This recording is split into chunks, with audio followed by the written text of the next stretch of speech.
ಸುಧೀಂದ್ರ ಅವರೇ, ಅಲ್ಲ ನಿಮ್ಗೆ ಒಂದು ಕಡೆಗೆ ಕರ್ನಾಟಕದಲ್ಲಿ ಶೆಟ್ಟರ್ ಅವ್ರದ್ದು ಈ ಥರ ಆಗುತ್ತೆ, ಸೆಂಟ್ರಲ್ ನೋಡೋದಾದ್ರೆ ನಿತೀಶ್ ಕುಮಾರ್ ಅವರು INDIA ಮೈತ್ರಿಕೂಟದಲ್ಲಿ ಆ ರೀತಿಯಾಗಿ ಕೊಡ್ತಾ ಇದ್ದಾರೆ. ಒಂದಾದ್ಮೇಲೆ ಒಂದು ಪೆಟ್ಟು ಬೀಳ್ತಾ ಇದೆ. ಮಮತಾ ಬ್ಯಾನರ್ಜಿ ಇನ್ನೊಂದು ಸ್ಟೇಟ್ಮೆಂಟ್ ಕೊಟ್ಟಿದ್ರು, ಅರವಿಂದ್ ಕೇಜ್ರಿವಾಲ್ ಇನ್ನೊಂದು ಸ್ಟೇಟ್ಮೆಂಟು. ಒಂದಾದ್ಮೇಲೆ ಒಂದು ಪೆಟ್ಟು ತಿಂತಾ ಇದ್ದಿಲ್ಲಲ್ಲ ಅಂತ. ಒಂದು ನೀವು ಆಗಲೇ ಒಂದು ಮಾತನ್ನು ನಾನು ಅರ್ಧಕ್ಕೆ ನಿಲ್ಲಿಸಿ ಬ್ರೇಕ್ ಬಂತು, ಅದನ್ನು ಮುಗಿಸ್ಬಿಡ್ತೀನಿ ನೋಡಿ. ಆ 17 ಜನ ಶಾಸಕರು ಹೋಗಿದ್ದು, ನೀವು ಅದಕ್ಕೂ ಇದಕ್ಕೆ ಡಿಫ್ರೆನ್ಸ್ ಏನು ಅಂದ್ರಲ್ಲ, ಅದು ಒಂದು ಪೂರ್ಣಾವಧಿ ಸರ್ಕಾರ ಜಸ್ಟ್ ಕೆಲವೇ ತಿಂಗಳಾದಮೇಲೆ ಅದನ್ನು ಉದ್ದೇಶಪೂರ್ವಕವಾಗಿ ದುರುದ್ದೇಶದಿಂದ ಬೀಳಿಸ್ತಿದ್ದು ಮೂಲಕ ಒಂದು ನಡೀತಾ ಇದ್ದಿರ್ತಕ್ಕಂಥ ಜನಪ್ರಿಯ ಸರ್ಕಾರ ಬೀಳಿಸಿ ಹೋಗಿರ್ತಕ್ಕಂಥದ್ದು. ಇದು ಚುನಾವಣಾ ಸಂದರ್ಭ ಅಲ್ಲ, ಚುನಾವಣಾ ಸಂದರ್ಭ ಅಲ್ಲ, ಒಂದು ನಿಮಿಷ. ಚುನಾವಣಾ ಸಂದರ್ಭದಲ್ಲಿ ಬೇಕಾದಷ್ಟು ಬದಲಾವಣೆಗಳು, ಇವ್ರು ಆ ಕಡೆ ಹೋಗೋದು, ಆ ಕಡೆ ಎಲ್ಲ ಪಕ್ಷದಲ್ಲೂ ಆಗಿದೆ. ಕಾಂಗ್ರೆಸ್ಸಲ್ಲೂ ಆಗಿದೆ, BJPಲೂ ಆಗಿದೆ, ಜನತಾ ದಳದಲ್ಲೂ ಆಗಿದೆ, ರಾಷ್ಟ್ರ ಮಟ್ಟದಲ್ಲೂ ಆಗಿದೆ, ಎಲ್ಲ ಪಕ್ಷದಲ್ಲೂ. ಹಂಗಾಗಿ ಅದನ್ನು ಹೋಲಿಕೆ ಮಾಡ್ಬಿಟ್ಟು ಅವಾಗ ನೀವು ಹಿಂಗೆ ಹೇಳಿದ್ರೆ ಈಗ ಹಿಂಗೆ ಹೇಳತಕ್ಕಂಥದ್ದು ಆ ತರ್ಕನೇ ಸರಿ ಇಲ್ಲ. ಯಾಕಂದರೆ ಅದು ನಡೀತಿದ್ದ ಸರ್ಕಾರ, ಅದೇನು ಅವಾಗೇನು ಟರ್ಮ್ ಮುಗ್ದಿರಲಿಲ್ಲ, ಇನ್ನೊಂದು ತಿಂಗಳಿಗೆ ಎಲೆಕ್ಷನ್ ಇರಲಿಲ್ಲ. ನೀವು ಹಂಗೆ ಬೆಳೆಸ್ಬಿಟ್ಟು ನೀವು ಅಲ್ಲೋಗಿ ಬಾಂಬೆಲಿ ಕೂತ್ಕೊಂಡು ಟ್ಯಾಕ್ಸಿ ಥರ ಪ್ಲೇನ್ ಯೂಸ್ ಮಾಡಿ ಸರ್ಕಾರದ ಮೇಲೆ ಬೇಜಾರು ಅನ್ನೋ ಅಲ್ಲಿ ಏನಕ್ಕೆ ಬೇಜಾರು? ಯಾರು ಒಬ್ರು ಹೇಳಿದ್ರ ಜಗದೀಶ್ ಶೆಟ್ಟರ್ ಅವ್ರಿಗೆ ಹೆಂಗೆ ಇವ್ರ ಬಗ್ಗೆ ಬೇಜಾರಾಗುತ್ತೆ? ಜಗದೀಶ್ ಶೆಟ್ಟರ್ ಕಾರಣ ಹೇಳಿದ್ರು, ಪ್ರಹ್ಲಾದ್ ಜೋಶಿ ಅವ್ರ ಬಗ್ಗೆ ಹೇಳಿದ್ರು, ಇನ್ನೊಂದಿಬ್ರು ಬಗ್ಗೆ ಹೇಳಿದ್ರು. ಅವಾಗ ಅವ್ರು ಏನು ಯಾವ ಕಾರಣನೂ ಕೊಡಲಿಲ್ಲ. ಅದೊಂದು ಈಗ ಎರಡನೇ ವಿಷಯ, ನೀವು ಹೇಳಿದ ಪಾಯಿಂಟ್ ಬಂದಾಗ, ಈಗ ನೀವು ಹೇಳಿದ ಪಾಯಿಂಟ್ ಬಂದಾಗ ನೋಡಿ, ಹೌದು, ಈಗ ನೀವು ಇವ್ರು ಹೋಗ್ತಾ ಇದ್ದಾರೆ, ಅವ್ರು ಹೋಗ್ತಾ ಇದ್ದಾರೆ. ಈಗ ಎಲ್ಲ ಕಡೆನೂ ಆಗಿದೆ. ಆ ಲೆಕ್ಕದಲ್ಲಿ ಹೋದರೆ ನೀವು AIDMKನೂ ಇವ್ರು ಬಿಟ್ಕೊಂಡು, TDP ಬಿಡ್ತು, AIDMK ಬಿಡ್ತು, ಶಿರೋಮಣಿ ಅಕಾಲಿದಲ್ ಬಿಟ್ಟರು. ಎರಡೂ ಕಡೆ ಆಗ್ತಾ ಇದೆ. ನೀವೇನು ಅಂದರೆ ಆ ಒಂದು ಇವ್ರು ಬಿಟ್ಟರು ಅನ್ನೋದನ್ನು ಯಾವ ರೀತಿ ಹೇಳ್ತಾರೆ. ಇವಾಗ ಶಿರೋಮಣಿ ಅಕಾಲಿದಲ್ಲೂ ಮತ್ತು ಶಿವಸೇನಾ ಇದೆಯಲ್ಲ, ಅವರು ideologically they are the same as BJP. ನಾನು ಇದು TDP ಬಿಟ್ಟರು ಬಿಡಿ, ಅವ್ರ ಐಡಿಯಾಲಜಿಕಲಿ ಬೇಸ್ ಬೇರೆ ಬೇರೆ ಇತ್ತು. ಇವರೆರಡು ಬಿಟ್ಟಿದ್ದಕ್ಕೇನು ಇವೊಂದೋದೇ ಆ ಹಿಂದುತ್ವ ಕೋರ್ ಐಡಿಯಾಲಜಿಲಿ ಶಿವಸೇನಾ ಅಂತೂ ಆ ಕೋರ್ ಐಡಿಯಾಲಜಿ ಎರಡೂ ಆಲ್ಮೋಸ್ಟ್ ಒಂದೇ ಪಾರ್ಟಿ. ಅವ್ರು ಯಾಕೆ ಬಿಟ್ಟೋದ್ರು? ಅವಾಗ ಶಿರೋಮಣಿ ಅಕಾಲಿದಲ್ಲಿ ಯಾಕೆ ಬಿಟ್ಟೋದ್ರು? ಚಂದ್ರಬಾಬು ನಾಯ್ಡು ಅವರು ಇವ್ರ ಜೊತೆಗಿದ್ದವ್ರು ಯಾಕೆ ಬಿಟ್ಟೋದ್ರು? ಹಾಗಾಗಿ ನೀವು ಇವತ್ತು ಏನು ಪ್ರಶ್ನೆ ಕೇಳ್ತಾ ಇದ್ದೀರಾ ಅದು ಅಲ್ಲಿಗೂ ಅಪ್ಲಿಕಬಲ್ ಇದೆ. ಆದರೆ ಆ ರೀತಿ ಯೋಚನೆ ಮಾಡಿ ನೀವು you should see the border picture. ಬಹಳ ದೊಡ್ಡ ಪಕ್ಷ, ಅಧಿಕಾರ ಹಿಡಿದಕ್ಕಂತ ಪಕ್ಷ AIDMK. ಅಲ್ಲ ಹಂಗಂತ ಅವಾಗ ಅವ್ರಿಗೆ ನಷ್ಟ ಆಗ್ಲಿಲ್ವಾ? ನೀವು ಇವತ್ತು ಇಲ್ಲಿ ಬಿಟ್ಟು ಹೋಗ್ತಾ ಇದೆ, ಚಿತ್ರ ಆಗ್ತಾ ಇಲ್ವಾ? ಮಾತಾಡಿ.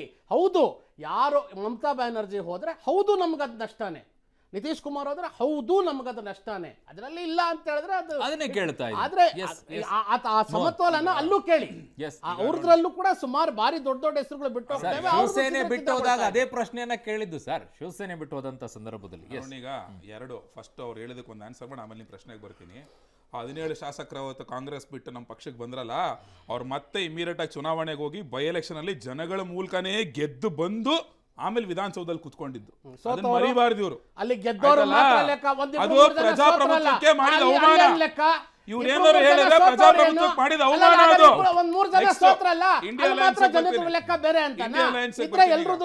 ಇಂಡಿಯಾ ಅಲಯನ್ಸ್ ಬರ್ತೀನಿ. ಇವ್ರು ನೋಡಿ, ಒಂದು ಅಲಯನ್ಸ್ ಮಾಡ್ಕೊಳ್ಳೋ ಸಮಯದಲ್ಲಿ ಇವರು ದೊಡ್ಡ ಕಷ್ಟದಲ್ಲಿದ್ರು. ಆಗ ಎಲ್ಲರೂ ಬೇಕಿತ್ತು ಇವ್ರಿಗೆ ಬೇರೆಯವರು. ಯಾವಾಗ ಇವ್ರು ಕರ್ನಾಟಕ ಗೆದ್ರೆ ಇವರು ಒಂಥರ ಅತಿಯಾದ ಆತ್ಮವಿಶ್ವಾಸದಲ್ಲಿ ಎಲ್ಲರನ್ನೂ ದೂರ ತಳ್ಳಿಬಿಟ್ರು.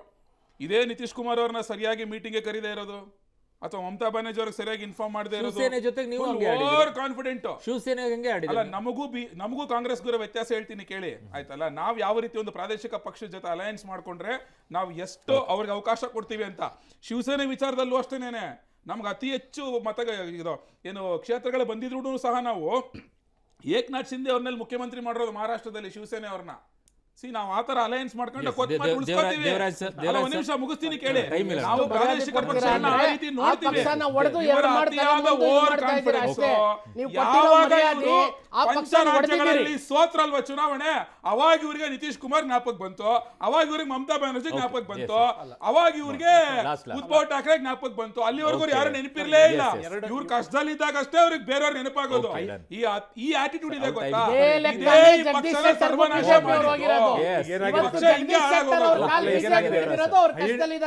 INDA ಒಕ್ಕೂಟ ಇವತ್ತೊಂದು ದಿವಸ ನಾವೆಲ್ಲರೂ ಬಹಳಷ್ಟು ಆಸೆ ಪಡ್ತಿದ್ವಿ. ಒಂದು BJPಗೆ ಪ್ರಬಲವಾದಂಥ ಒಂದು ವಿರೋಧ ಪಕ್ಷ ಈ ರಾಷ್ಟ್ರದಲ್ಲಿ ಬೇಕು ಅಂತಕ್ಕಂಥ ಆಸೆ ಇಟ್ಕೊಂಡೇ ನಾವು ಮಾಡಿದ್ವಿ. ಮೊದಲನೇ IND ಸಭೆ ನಡೆದಿದ್ದೆ ಸನ್ಮಾನ್ಯ ದೇವೇಗೌಡರ ಮನೆಯಲ್ಲಿ. ಅದಾದ ನಂತರ ಈ ಯಾವುದೇ ಕಾರಣಕ್ಕೂ ಜನತಾದಳದವರು ಕಾಂಗ್ರೆಸ್ ಜೊತೆ ಸೇರಬಾರ್ದು ಅಂತೇಳಿ ರಾಜ್ಯದ ಕಾಂಗ್ರೆಸ್ ನಾಯಕರು ಮಾಡಿದಂಥ ಪಿತೂರಿಗಳು ಒಂದೊಂದೇ ಅಲ್ಲ, ಇದು ರಾಷ್ಟ್ರ ಮಟ್ಟದಲ್ಲಿ ಇವತ್ತಿನ ದಿವಸ ಎಫೆಕ್ಟ್ ಆಗ್ತಾ ಇದೆ. ರಾಷ್ಟ್ರ ಮಟ್ಟದಲ್ಲಿ ಇದು ಎಫೆಕ್ಟ್ ಆಗ್ತಿದೆ, ಒಂದು ಕಾರಣ. ಎರಡನೇ ಕಾರಣ ಏನಾಗಿದೆ ಅಂತಂದರೆ, ಈಗ ನೋಡಿ, ಇವಾಗ ನನಗೆ ಕಾಂಗ್ರೆಸ್ ಎಲ್ಲವೂ ಸಹ ಈ ಪಂಚರಾಜ್ಯಗಳ ಆದಮೇಲೆ ಒಂದು ವಿಷಯ ಅವರು ಹೇಳೋದು ಬಿಟ್ಬಿಟ್ರು. ಒಂದೇ ಒಂದು ಸರ್, ಪಂಚರಾಜ್ಯಗಳು ಆದಂಥ ಸಂದರ್ಭದಲ್ಲಿ ನಾವು ಹೆಚ್ಚಿಗೆ ಸೀಟನ್ನು ಗೆದ್ದುಬಿಡ್ತೀವಿ, ನಮಗೆ ಬಾರ್ಗೇನಿಂಗ್ ಶಕ್ತಿ ಜಾಸ್ತಿ ಬರುತ್ತೆ, ಆ ನಂತರ ಇವನ್ನೆಲ್ಲ ಮಾತಾಡ್ಸೋಣ ಅಂತಂದ್ರು. ಅದು ಉಲ್ಟಾ ಆಯ್ತಲ್ಲಿ. ಓಕೆ, ಎಸ್ ಎಸ್, ತುಂಬಾ ಧನ್ಯವಾದಗಳು ನನ್ನ ಕಾರ್ಯಕ್ರಮದಲ್ಲಿ ಭಾಗವಹಿಸಿದ್ದಕ್ಕೆ. ನೋಡೋಣ, ಈ ಬಾರಿಯ ಲೋಕಸಭೆಯ ಚುನಾವಣೆ ಬಹಳ ಮಜವಾಗಿದೆ, ಈಗ ಆರಂಭವಾಗಿದೆ. ಇನ್ನು ಯಾವ್ಯಾವ ವಿಕೆಟ್ಗಳು ಎಲ್ಲೆಲ್ಲಿ ಉರುಳುತ್ತೆ, ಯಾವ್ಯಾವ ಬ್ಯಾಟ್ಸ್ಮನ್ಗಳು ಯಾವ್ಯಾವ ಸಿಕ್ಸ್ ಅನ್ನ ಹೊಡಿತಾರೆ, ಎಷ್ಟು ಮೀಟರಲ್ಲಿ ಹೊಡಿತಾರೆ ಅನ್ನೋದನ್ನ ಕಾದು ನೋಡಬೇಕು.